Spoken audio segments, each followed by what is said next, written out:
For Valentine's, we would go get a bunch of National Geographics at the library because they have nice pictures. And then I would go to the grocery store and get some Worldwide News, is that what it's called? National Enquirer tabloids.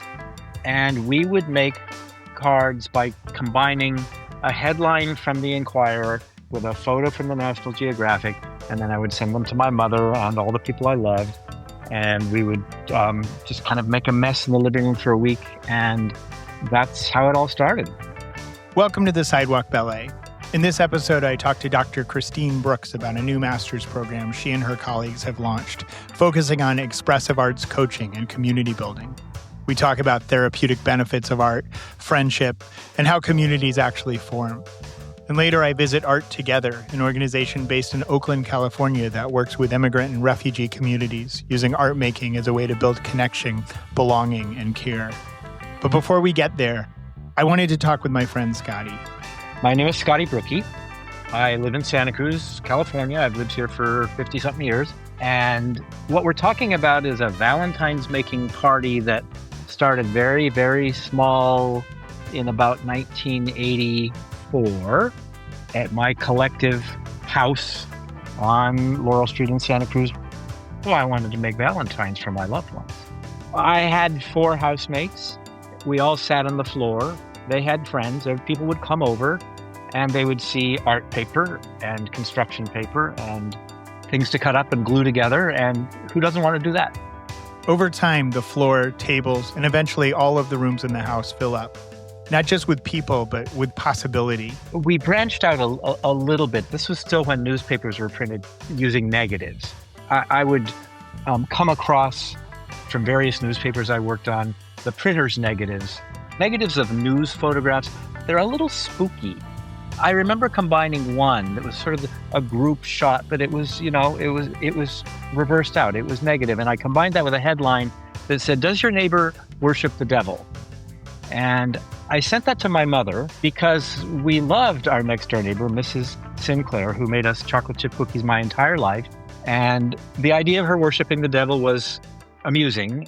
And the idea that she was represented by this vague, strange, ominous image was also amusing. So I needed to do that for my mom and, for other people I loved. The card itself has evolved over the years to encompass a vast array of supplies, as you know. I find my muse at the hardware store, and to a certain extent at the dump. I like copper tubing and plastic tubing and valves and screws and pumps and things like that. And I feel very inspired combining those things into whatever. So we collect things throughout the year also, that things that look like they might be a Valentine. So a circular saw blade that is no longer sharp is still a good Valentine supply. A friend of ours, Mimi Hill, found the circular saw blade and was inspired to make a Valentine for her ex-girlfriend, which was very fierce and not entirely loving, but it communicated a great deal. Once the materials are out and the guests arrive, the room changes. Something settles. Everyone's focused, doing their own thing together. I tell people, and this is true, it's a quiet party. People are sort of in their right brain, and they are focused on, maybe they came with an idea. Some people come with an idea and come with supplies to execute that idea. And some people, and this is pretty much how I work, they go to the supplies and they root around and they find something that inspires them, and then they take it and make something out of it. But it's not a loud process. People help each other. How could I glue this rock to this piece of copper to this feather? There might be questions like that. Or do you have a picture of a rhinoceros? Or other sort of art-making questions. There's a lot of, oh my goodness, look at what you're doing with that. Oh my God, that's incredible. Oh, let me see if I can use a little of that and make something else with that. But mostly it's a lot of people creating individually and then going around it, looking at what others are making and being amazed and impressed. A friend of ours named Viola came and said, "Can I melt she had little army men. And she said, "Can I melt army men in your oven?" And I'm like, "Well, no, but I do have a toaster oven outside, and if you wear this respirator, then you can melt your army men in the toaster oven." And so she did that, and she added them to a nutcracker, and that's also a very lovely piece. This didn't start as an event or even a party. It was just a few people making things together. That act resonated, and what began with Scotty and his housemates slowly became something others wanted to be part of. Between 50 and 80 people come. We invite 300. We're always disappointed when 300 don't come, but the list is long, and it has obviously grown over the years. But it pretty much fills the house. There's hardly any room to move around. There have been children who grew up in this party. Our friends Warren and Jennifer have a son whose name is now Kinan, but at the time was Felix. And I have videos of Felix learning to walk at our Valentine's party. And he came all through elementary school and middle school and high school, and he's now in college, and he still comes. So it's been wonderful watching him get older. There's a pair of twins, Jonathan and Ophelia. Ophelia was previously Alistair, and they have been coming since they were 5 and tore through the house like terrors. And um, now they make amazing Valentines, and they have been coming since they were very little, and they're now in their early 20s. So it's a real treat to see how people grow up and what kind of art they make as they get older.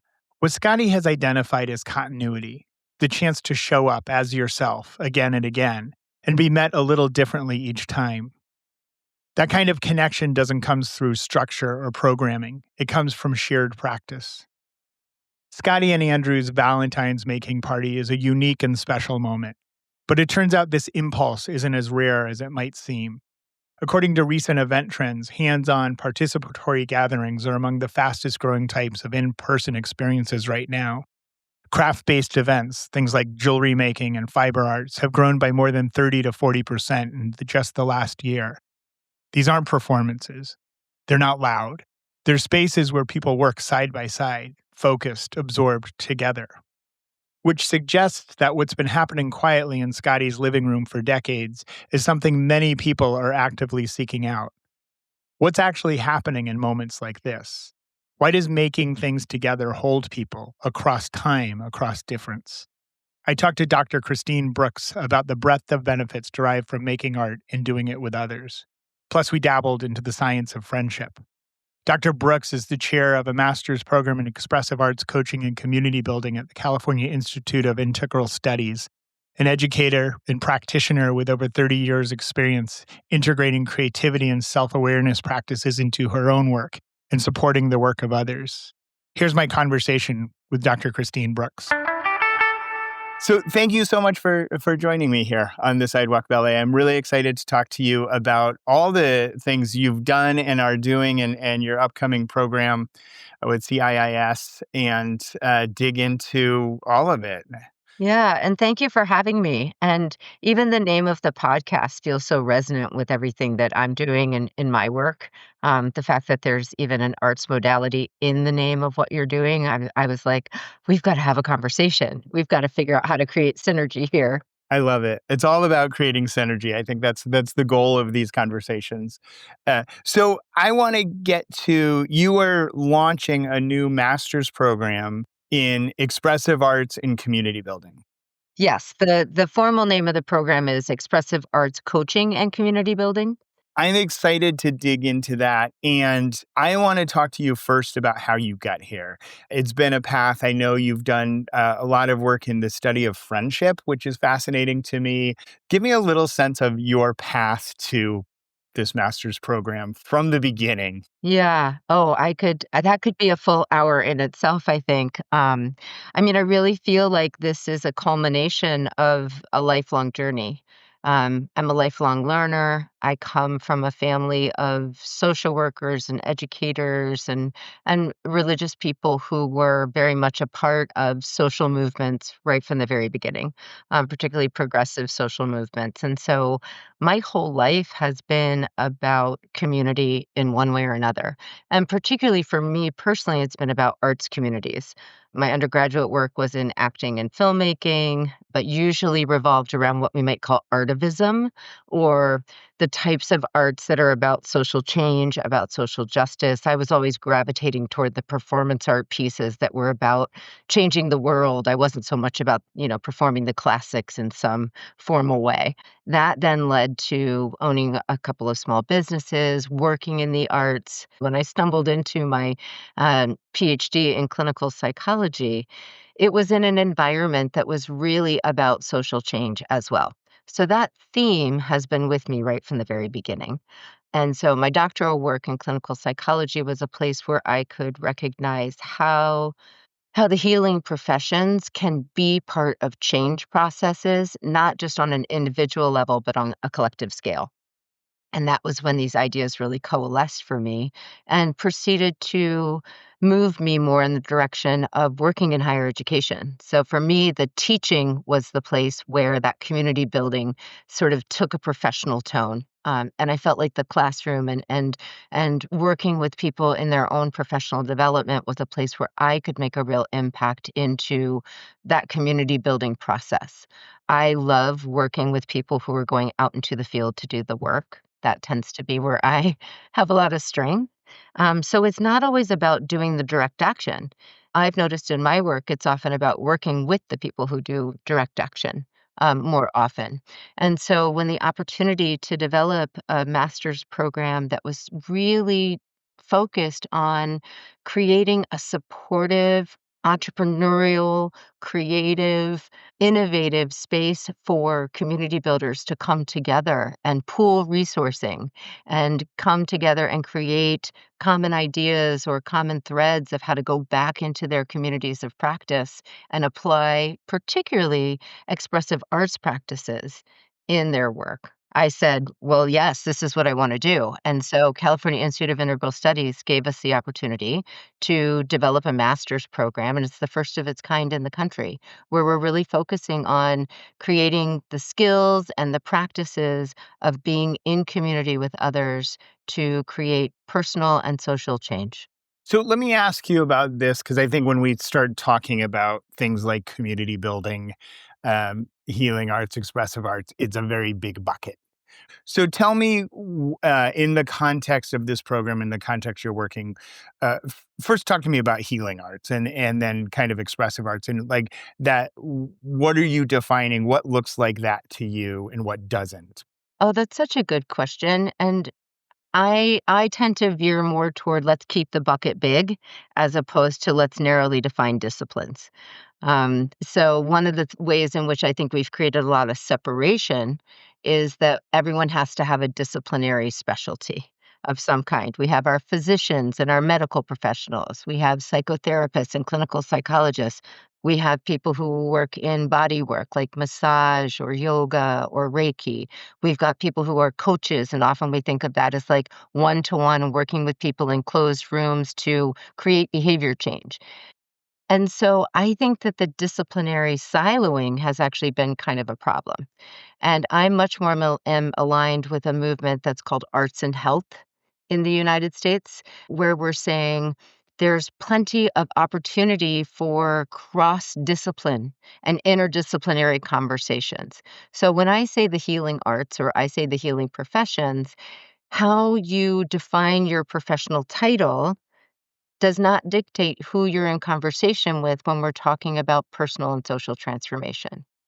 For the purposes of this program, we are focusing on coaches, educators, facilitators, program directors, the people who are in that direct action, human services type of field, but most likely are not licensed as psychotherapists or clinical psychologists or other types of practitioners. And so I want to keep the bucket big and wide because I think that by narrowing the focus, we've actually created more separation when what we really need are opportunities to create connection. Talk to me about the expression piece and how does that relate to this program and the program participants? Like, what does that look like? So this term expressive arts can sound like, oh, art with feeling, but that's not actually what we mean. The term expressive arts was coined in the 1970s in the field of psychotherapy and clinical psychology. And what it came out of was that there was a tradition of what we call the creative art therapies. And the creative art therapies are the individual drama therapy, art therapy, dance movement therapy that you are sort of an expert in a particular art form, and then that gets applied into healing practice. And the expressive arts folks actually were taking a different perspective and saying it is less about expertise in one particular art form and recognizing that multiple forms and multiple engagements with different kinds of artistic expression can create a lot of freedom for people. And so we take an approach that actually is referred to as low skill, high sensitivity. So what we're really going for is not being an expert of the art, but really how does the art create feeling or understanding or insight in a unique way that our cognitive minds haven't wrapped themselves around yet. So it's art for art's sake, and it's not one particular art form. It's recognizing that for millennia, human beings have been engaging in creative practice in community. And we are saying there's value to that, and that it's not about being a star or being an artist with a capital A. It's about art for everyone and art as a way of creating understanding for ourselves and in wider contexts of family, groups, communities, nations, global understanding. Got it. Just as an aside, low skills, high sensitivity was my nickname in high school. Yes, I love it. um, so talk to me about as a science, like the balance between art and evidence here. And when you're looking at these skills, how do you measure it? I How do love you that you're asking quantize it? this question. Yes, yes, and I know that this is where the skeptics often come into the conversation, and I love that. I think it's important. So, in fact, since 2019, the science and the evidence base around the healing potential of art has exploded. So in 2019, a huge report, a meta-analysis is what they're called, was published about arts in therapies and arts in medical settings and sort of the healing factors of arts practice. And the evidence is just overwhelming that when we engage in these types of practices, there is something truly innately healing about it on a physical level, on a psychological level, on an emotional level. And since then, there has been an explosion of movements, both here and also in other countries, particularly in the UK, one of which is called social prescribing. And what that is that there's an argument to be made that instead of going first to symptom management or in conjunction with symptom management through medication, through medical intervention, that we also start prescribing things that we know are good for us. So diet has always been a focus of that, particularly when you're talking about something like diabetes management. But along with diet, things like getting enough exercise, that's another one that we often use, particularly for heart issues. Now, prescriptions of going to a local free concert or going to a museum and looking at art are being prescribed for people with different symptoms of mental illness, for people who have elevated heart rate and heart issues. We know that looking at art can reduce blood pressure. And so social prescribing is a way of saying, along with medical interventions, let's do social interventions as well.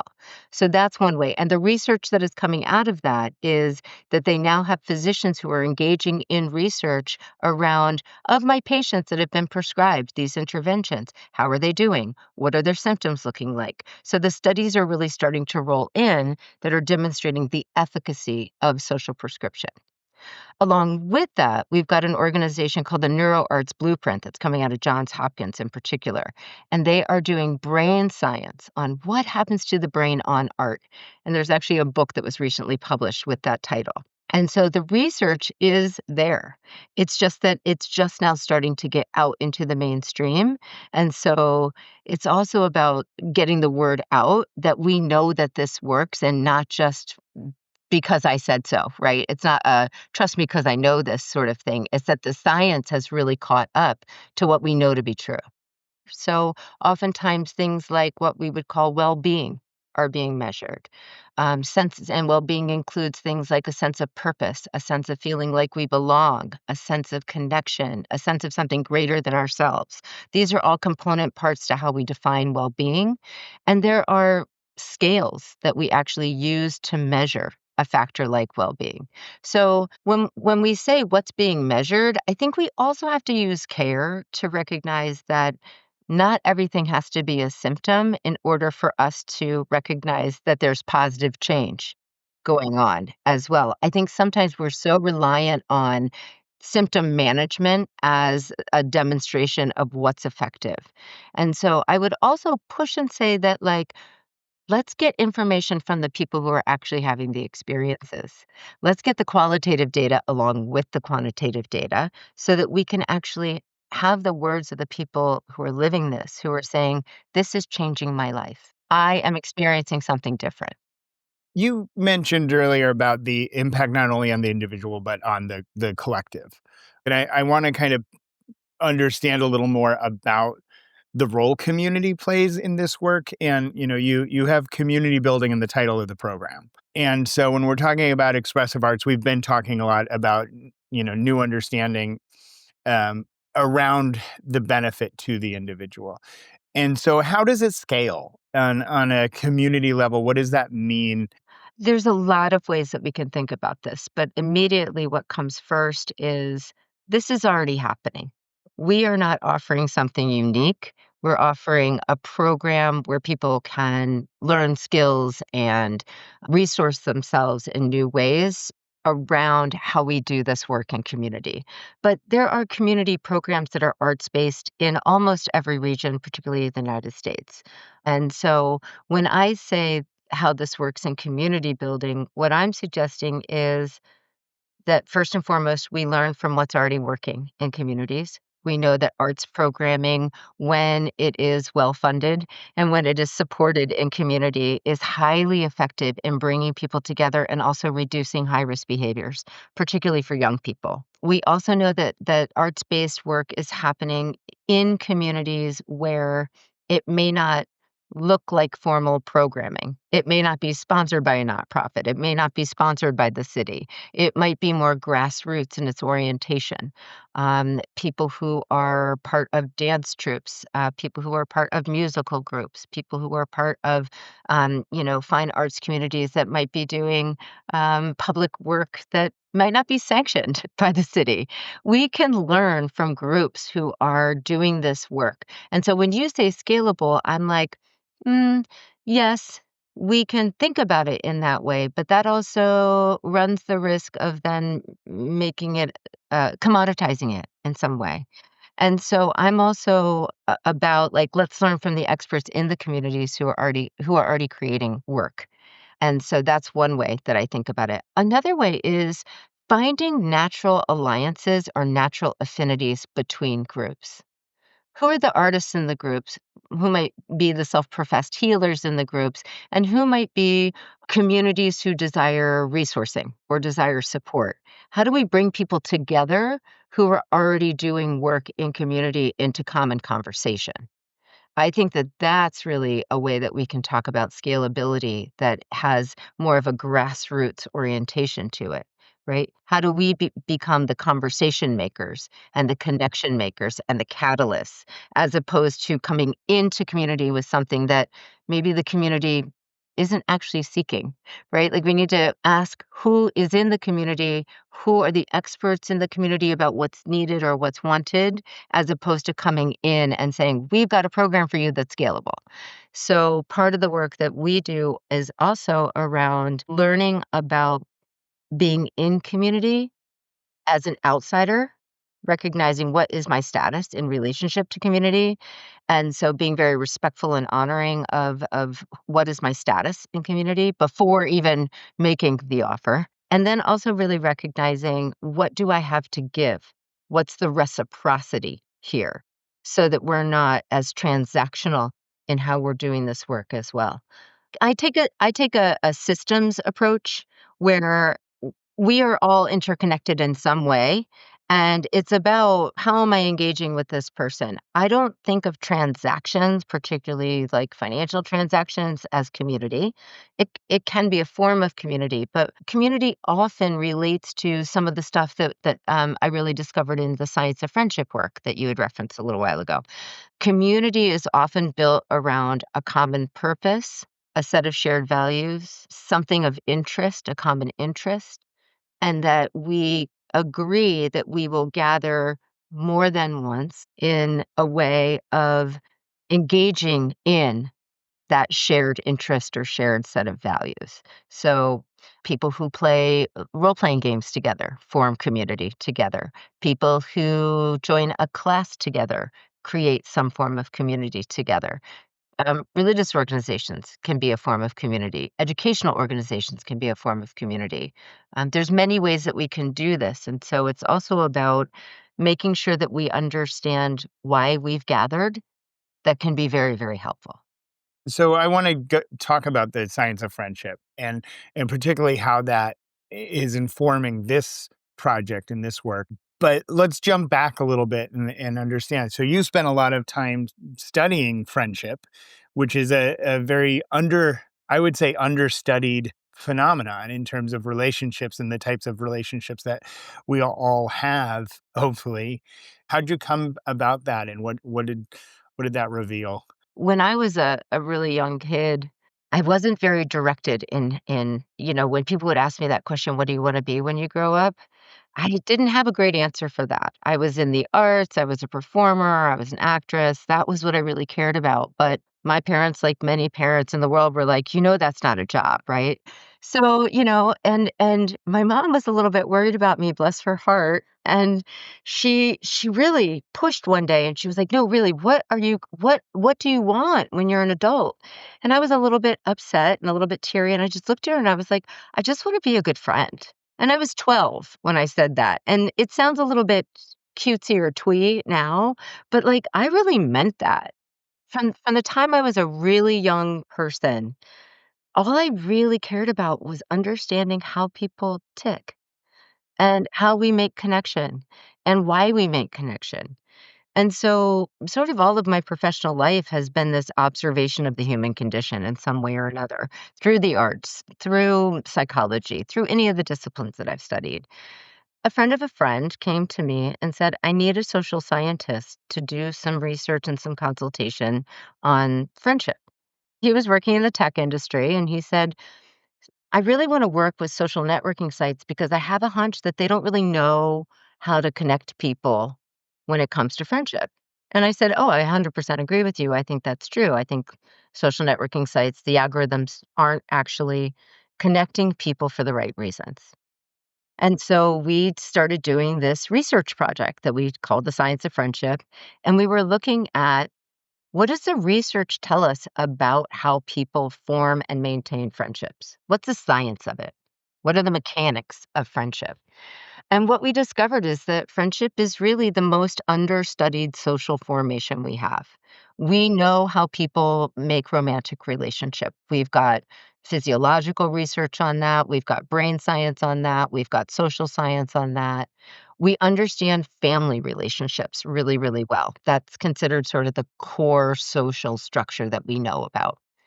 We do not have the same body of evidence and the same body of research on friendship. We sort of know how people make friendships. We sort of know the factors that are involved in that.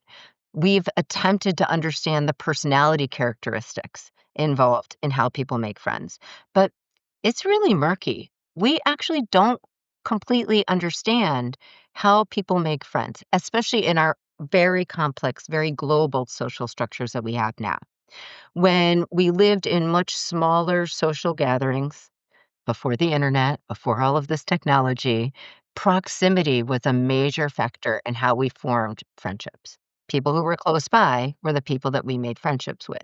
And within those people that were close by, we made friends based upon common values and shared interests. We weren't friends with everybody. We were friends with the people that felt like we shared something with them. And then we continue our friendships through repeated engagement, through building what's called solidarity.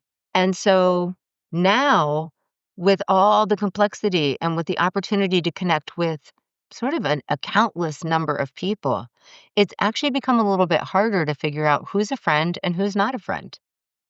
And so we're in a very strange time when it comes to friendship formation. How does friendship act as a model for community? What do we understand about community building from friendship? I think first and foremost, what leapt to my mind immediately was this idea of solidarity. I think we think of solidarity in the context of like political movements, right? We use that term and we think like labor movements or political movements or that kind of thing. We have to form solidarity to create like a structure. But solidarity actually means that we have an agreement, spoken or unspoken, that we have come together and we have united. And that's what friendship is really all about, is that we've come together and we have united. And so when we form solidarity, we make social agreements with each other. And so that's what community building can really learn from friendship formation is that it takes intentionality and it takes work. I think one of the things that our sort of much more diffuse social structures have a consequence of the way that we live our social structures now is that we've been kind of told that things should be easy, and if they're not, we should quit them. Friendship is not that. Community building is not that. It actually takes some work. It takes intentionality, it takes repetition, and it takes commitment to keep showing up. And that's something that we have a kind of ambivalent relationship with now as a social idea. It's become more complicated to make human connection. And so that's also part of it is that the vast majority of people spend more time alone now than a decade ago or 50 years ago, right? We know that people are increasingly spending less and less time in the presence of others. So we're actually consuming a lot of information in solitude or in isolation. And then we don't have anyone to bounce it off of, except maybe someone that we're sharing our life with, maybe a partner or a family member, a child. But we've already got that common factors piece there because it's family, right? So we actually don't have a lot of diversity of opinion in our lives. And then what the information that we're consuming is being fed to us. Let's never forget that. Algorithms are involved in everything that we acquire through the internet. So we also are tailoring the information that we get by our internet usage. So our focus becomes more and more and more narrow while we're being in increasing amounts of isolation. So we're actually getting less diversity of perspective than we did before. But we are entrained, all of us, I'm including myself in this, there's this false sense that we actually have more diversity of perspective than we ever have. But the science doesn't back that up. So this idea of social isolation, I think, is the thing that we need to confront the most. I think that people want to connect. I think that our skills around connecting have gotten a little bit rusty. And I think that our ability to figure out where to connect has gotten fractured. And so we don't know where we can connect, what's going to happen when we do, and how do I even do it because I've forgotten. Well, and as you mentioned, it's hard, right? Building those connections and it takes work. And I feel like there's a lot of flags that are thrown up that deter us from like, there's somebody who could be a really good friend, but hey, he's a Dodgers fan, so I don't want to invest my time Right, or right, whatever, right. whatever it is that puts somebody as other than me.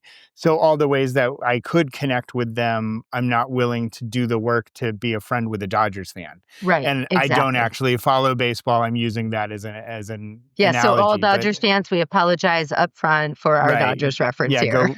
go blue. But I think what you're pointing at here is something that's really, really interesting. Like, I see this on my news feed because of the way that I have my algorithms work, but I see a lot of articles around red flags in friendships, which, okay, red flags are something we probably should pay attention to. But now there's this term of beige flags. I haven't heard this yet. Okay, so beige flags are the subtle, maybe things that we'd overlook. And I'm like, wait a second. If we eliminate everybody with a beige flag, we're going to end up with no one. Yeah, we're by ourselves. Right. It creates an intolerance to difference and an intolerance to people being themselves. And that is where I think we really need to start questioning the extreme level of immediate judgment on others when we're talking about things like friendship formation or when we're talking about things like social interactions. I am in no way condoning bad behavior, but I think we've become really inflexible and unable to give people an honest shot. Right. Red is different than beige. Red is very different. I mean, let's talk about even in your home, a red wall has a very different effect than a beige wall. Exactly. Like, let's recognize it. What is the role that friendship plays in belonging in community? That's such a beautiful question. You've got me in the heart on that one. I think that belonging is such a crucial reason we're here, to experience belonging or to understand our own felt sense of belonging. This goes back to me being that kid who just, wants to be a good friend, right? Like this sense of being a part of something bigger than ourselves is the core of belonging, this sense of feeling at home with others. If we live in a place where it's very, very difficult to access services or resources, like if there's not good public transportation, I've seen that to be a real impediment to a sense of belonging.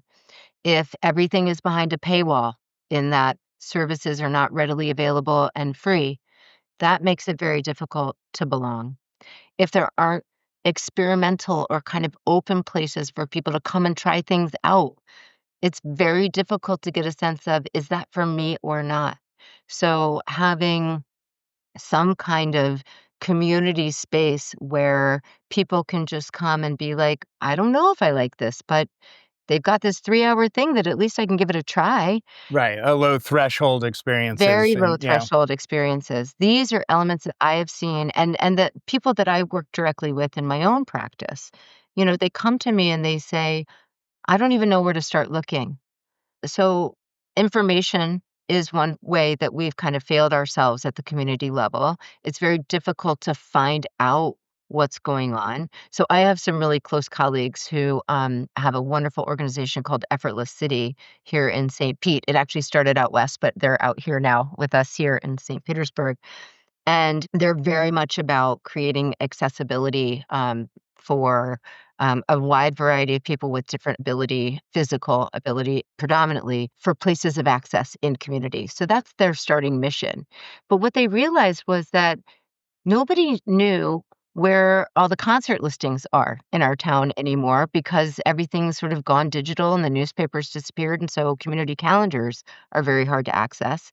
So they developed a community calendar around like the venues in town and then highlighted also which have the most accessibility for people with mobility issues. And it has become a phenomenon here in town where people are saying, oh my gosh, this is what I've been so hungry for. I just wanted to know who's playing where so that I can meet up with people or I can go enjoy myself.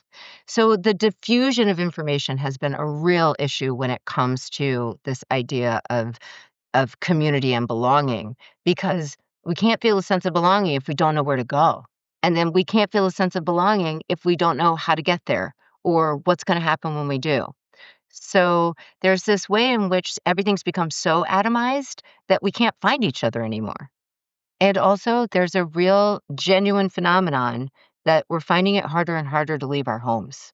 I saw a study this week that was asking university students, what did you do this weekend? And the highest response was sleep, followed by video games late into the night. So we're finding it difficult to leave our homes, which also then creates that sort of inability to have a sense of belonging. Right. And it's probably a push and pull. Like there's enough to keep us pacified at home.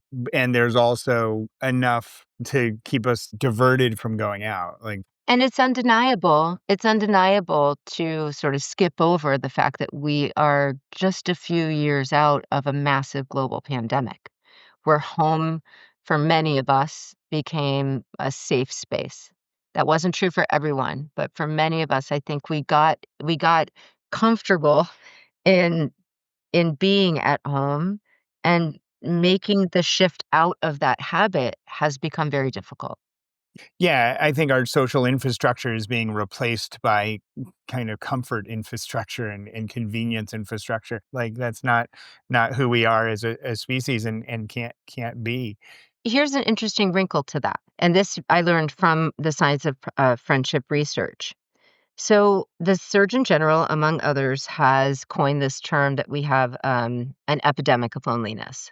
But the definition of loneliness is actually misunderstood. So, loneliness is not being alone. People who are alone do not always feel loneliness. Loneliness is perceived social isolation, the perception of social isolation. So it's our internal experience of feeling isolated that actually creates loneliness.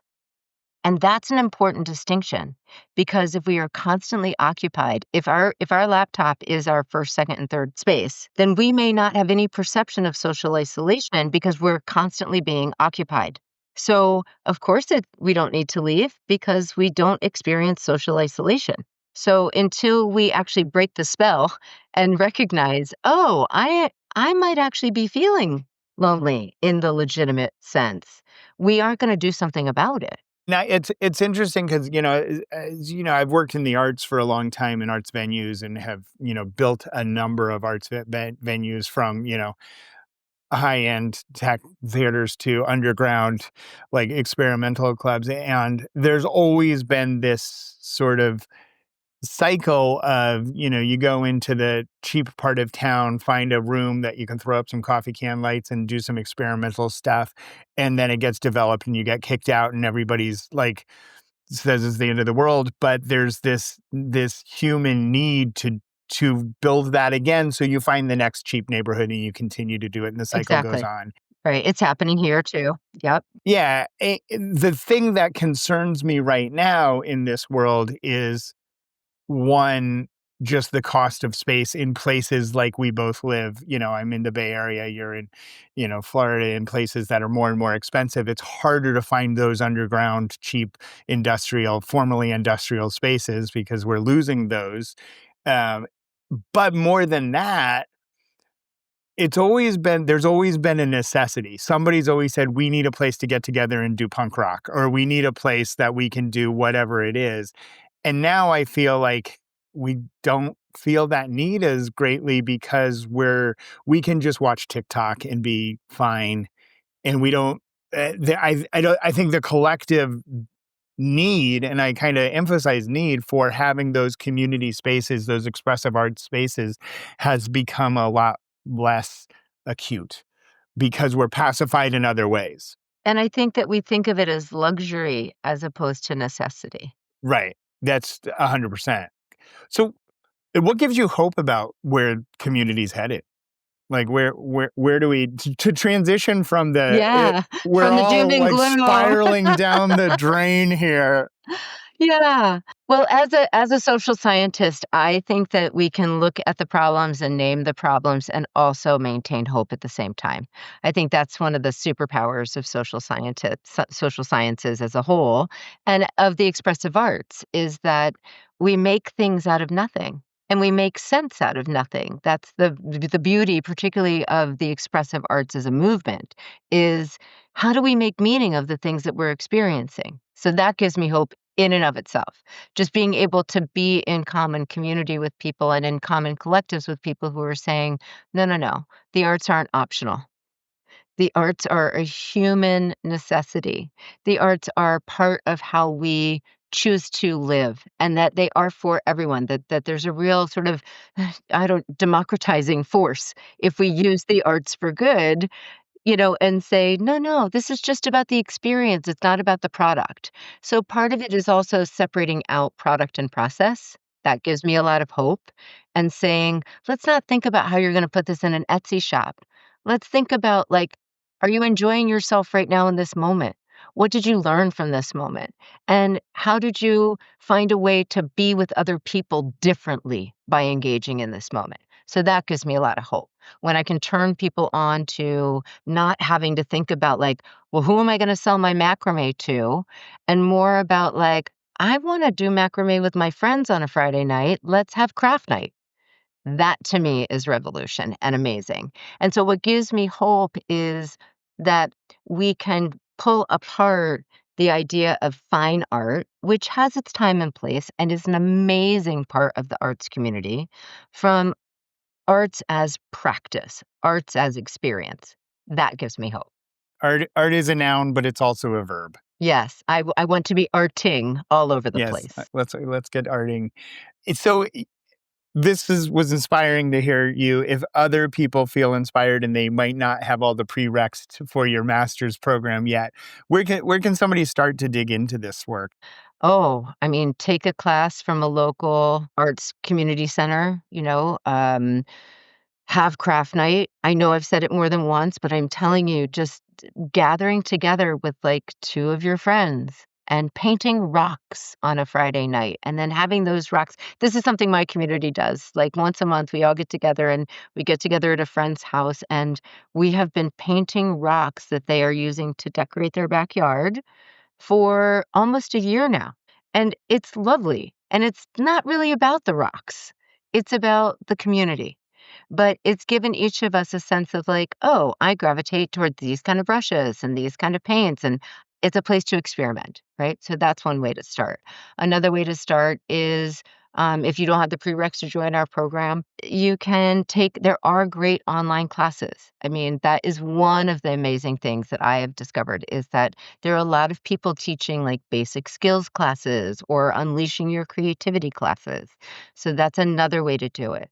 Another thing you might consider is asking yourself, what is it in me that wants to create and what for? And getting really, really clear about how does art fit into your life? Is it that you have a passion for crafting and you want to share that with someone else? Is it that you want to discover something about yourself? So it's more of an internal process. Start keeping an art journal. There's all kinds of different ways that you can do this work, but it's also about getting really clear about like what's calling to you because there's no one right way and there's no one right path. Love it.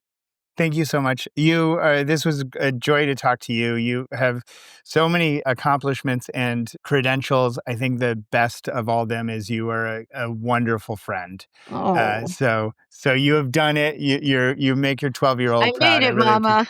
Yeah, mom should be proud. Thank you so much. It was great to talk to you.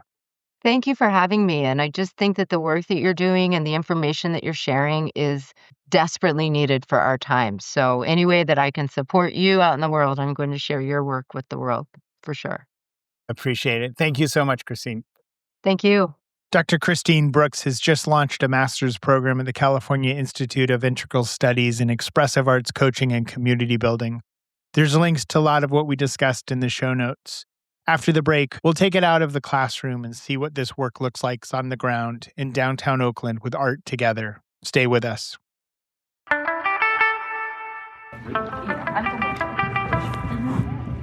Is it your first time at ARTogether? I'm Leva. Yeah, nice to meet you. Yeah, it's my first time. Umberto has only been in the US for 6 months. Yeah, thank you. I'm studying. ARTogether is a small organization based in downtown Oakland that works with immigrant and refugee communities, using art making as a way to build belonging, connection, and care. The person who helped shape that work is Leva Zand. I met Leva and talked to her about the work that ARTogether is doing in their community. A little bit origin story of ARTogether was, well, I'm not an artist. I always love art and I benefited from it immensely, but I've never considered myself an artist. I cannot draw to save my life. However, I learned later that there are many different forms of expression and drawing is just one of them. What had happened is Donald Trump got elected in 2026, and it was a shock in many ways. For me, more than anything, was like, do I know this country enough? Is it something that the land of opportunity that I came, and I want to build my life here. Is this place is really welcoming people like me? Everybody's looking for ways to do something, basically. And for me, being from the immigrants, refugee communities, I knew that if I want to do some work with my local communities, that is the community I want to work with. But why art came into picture from somebody with no experience and background in art? Back in the days, in my previous life, I was a writer. I was writing in Farsi, and I was a blogger, and I had an active writing work. And I feel at some point I lost my connection with reading in Farsi and poetry and literature. And I felt like in English, I never found that language. I always had that feeling that a wing or both of my wings has been cut. I never felt confident enough in my English writing to take that on. It's always there was something missing. Also, firsthand experiencing the isolation of the refugee communities, the immigrants communities that are coming up, experience of my parents who weren't speaking English when we first arrived, and their desire, they wanted to connect with folks, but that something was missing. And always that feeling of shame, of not being able to communicate. And for me, it was always what can make those spaces more equal, like people from different backgrounds can be around the table, do something together, and experience something together without have that feeling of shame or isolation or like feeling that it's just like totally different world. And I think that's how art came into picture. It's an activity that everybody, no matter of what their background, their ethnicity, their language skills, is something that everybody could participate in. Inspired by her election rage, Leva started reaching out to immigrant support agencies to see what was available. At the time, she found an array of support services helping the newly arrived with logistics, housing, jobs, signing up for schools.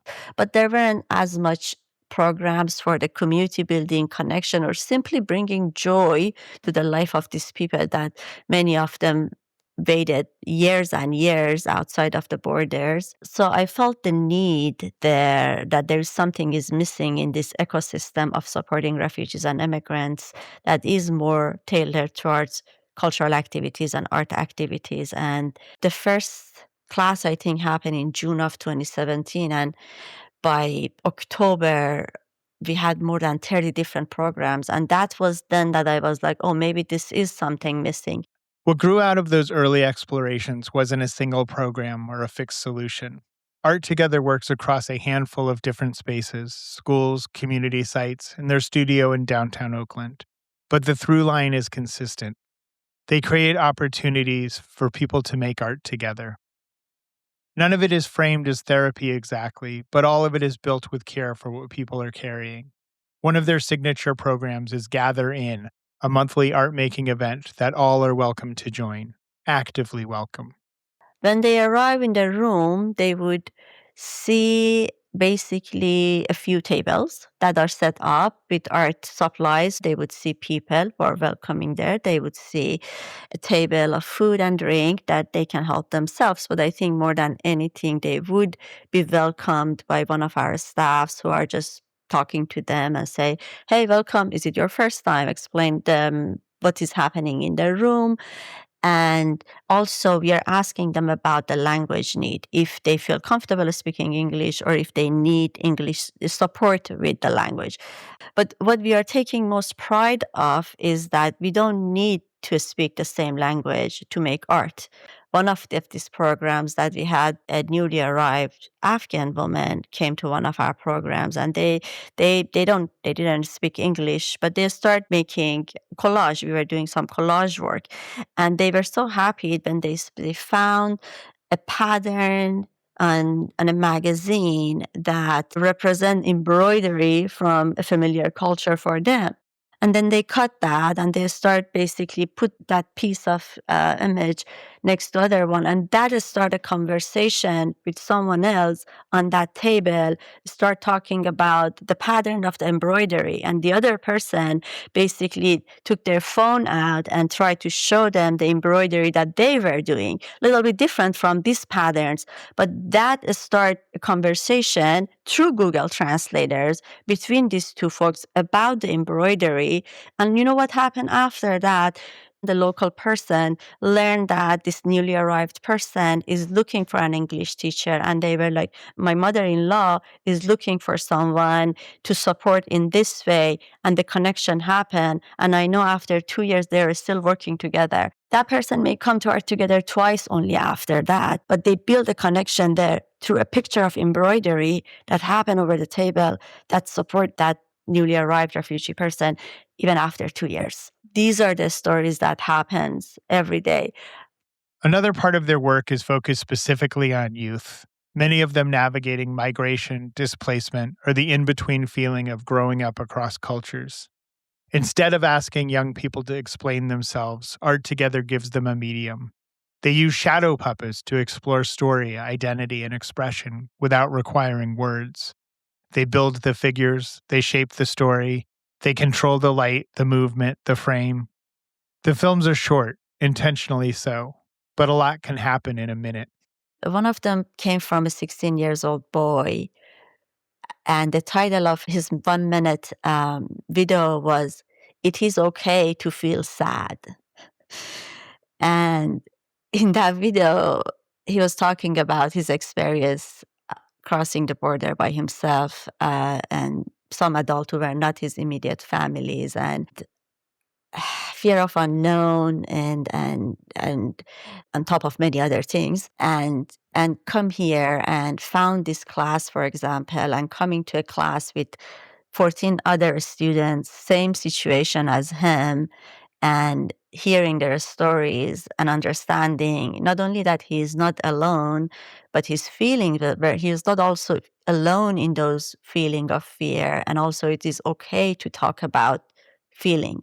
That coming from a 16-year-old boy meant everything. I wish like more adults be able to be that raw and upfronting with those kind of emotions and uncertainty. I think being in a group of students that everybody is thinking the same way, creating a space that they feel comfortable enough with the facilitators and teachers to be able to say that, I think that is the beginning of a healing process. It's not all of it. It's not gonna take the place of therapy, but also even being able to say that, I think matters a lot.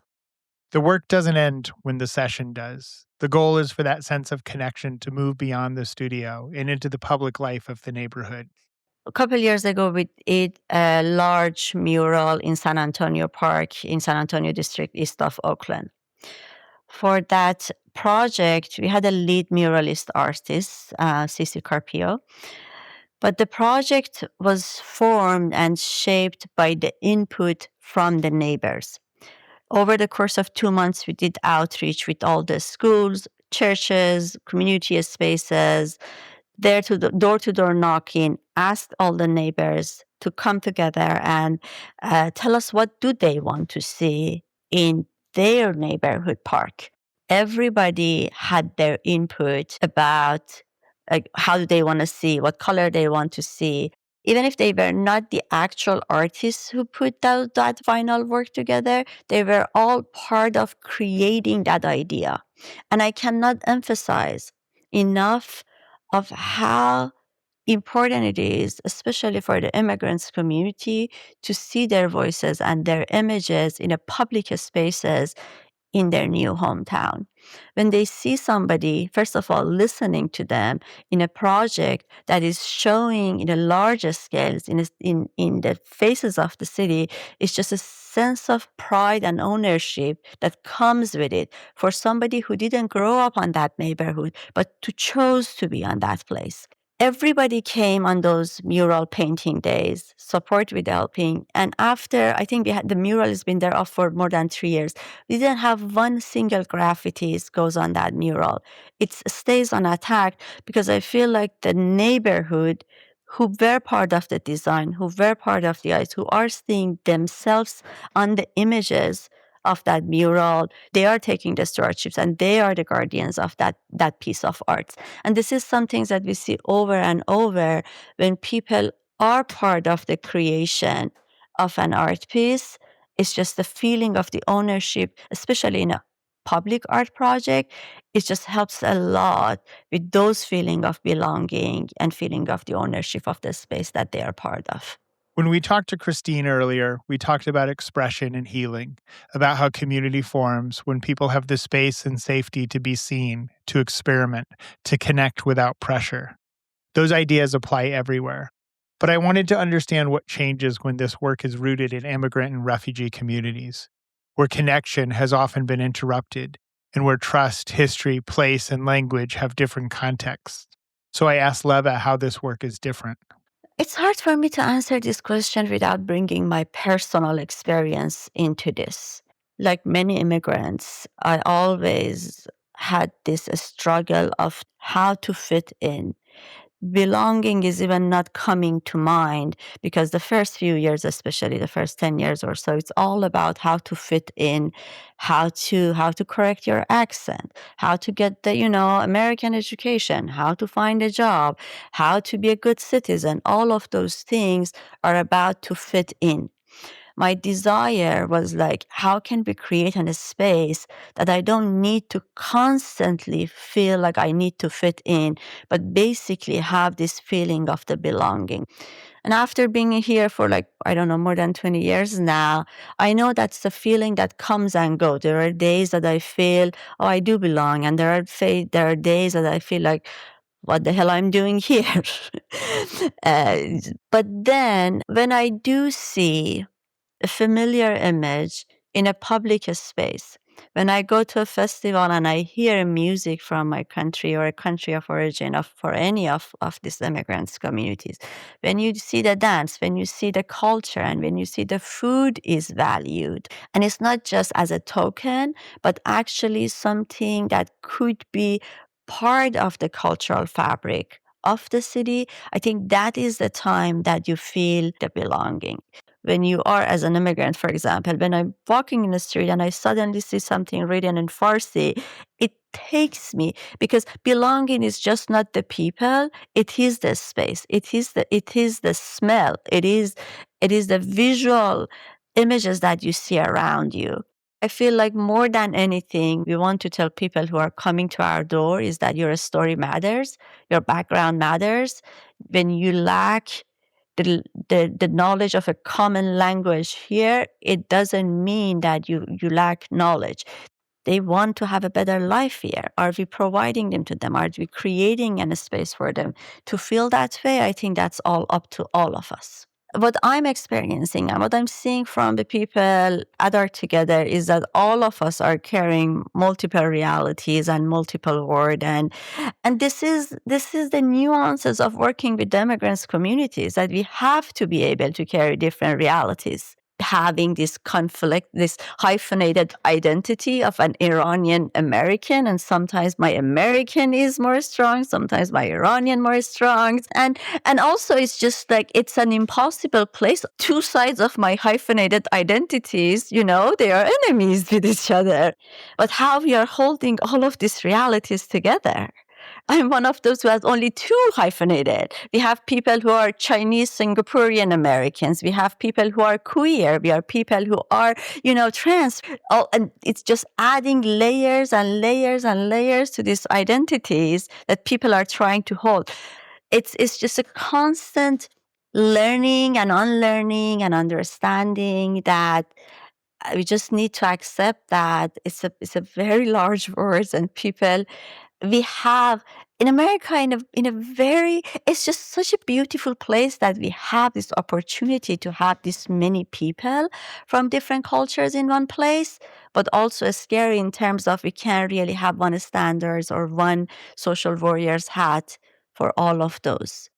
When identity is complex, layered, hyphenated, often misunderstood, asking people to explain themselves can become another barrier.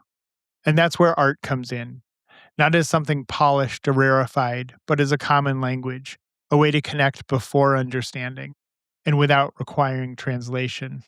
One thing we try to do at ARTogether is bringing art back from its ivory tower of exclusivity, not only for everyday folks, but also for artists. So at ARTogether, we work with everyday people, for the newly arrived refugees and immigrants and people who are not artists, but also we are working with artists who were professional artists basically back home, and they came here, and as you know, art community can be very exclusive. It's not easy to get into the art world. And historically, fine art became something that people with means could also mostly practice and put resources into that.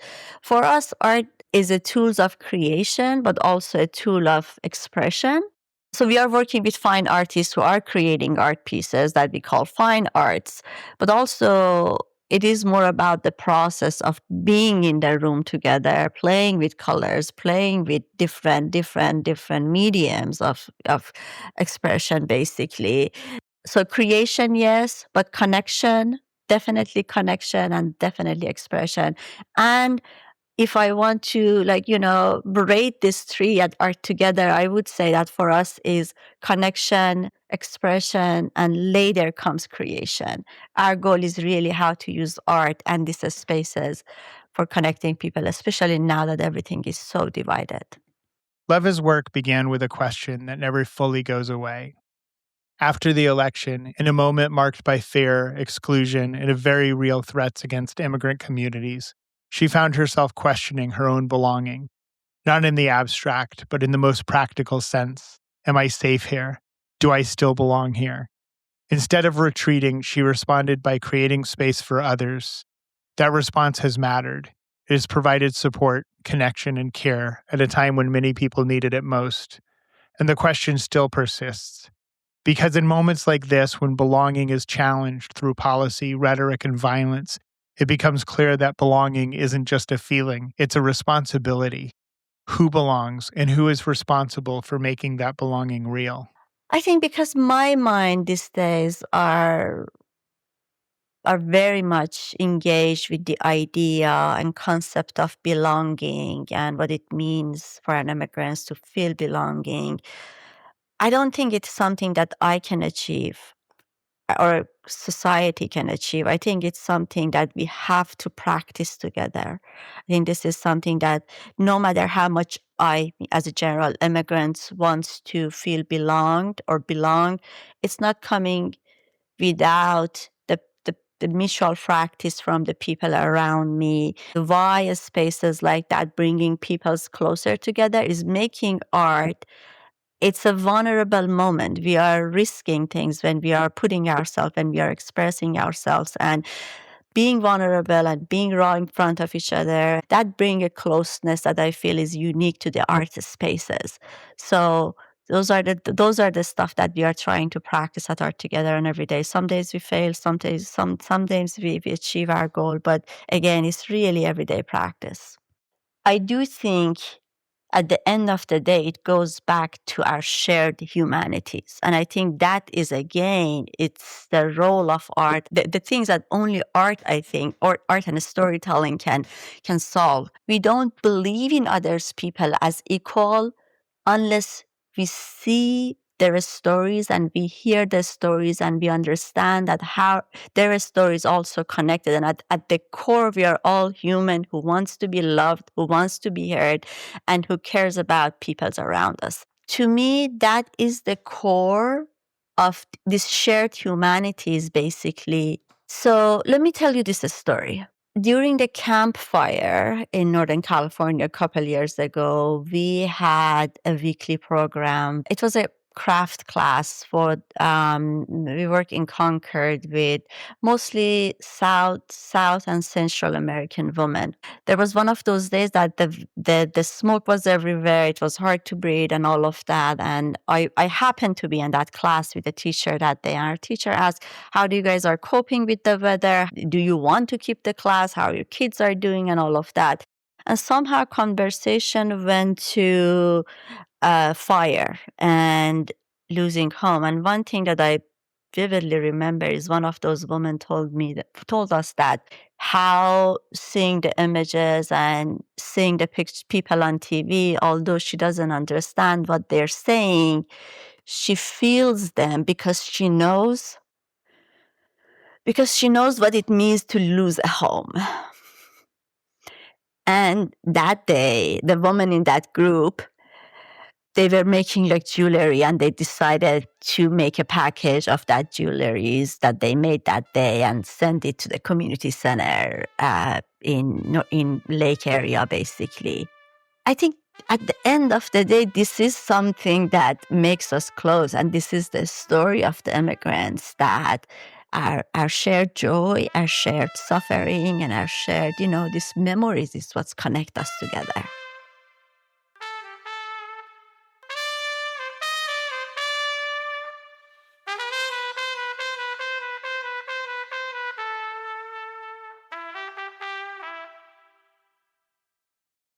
We started this episode at a table covered in magazine clippings, scissors, and glue, where people have been quietly making things together for decades. We stepped back to understand why those moments matter, how expression, friendship, and shared practice form the foundation of community. And we ended here, with art used not as decoration or distraction, but as a way of saying we are here and we belong, even when belonging is under threat. Across all of it, the lesson is surprisingly consistent. Belonging isn't something we discover. It's something we make, side by side, over time, through small, ordinary acts that accumulate into something durable. Because in the end, we know that community doesn't come from agreement or sameness. It comes from shared practice, from showing up, making space, and staying in relationship long enough for something real to take hold.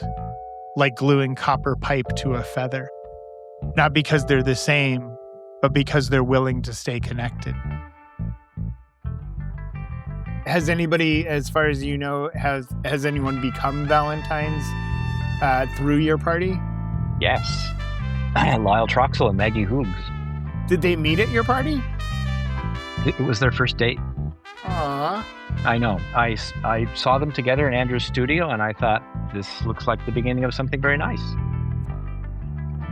Yes, and they are happily married. Sidewalk Ballet is presented by Big Creative Consulting, strengthening community through culture and place. Learn more at bigcreativeconsulting.com.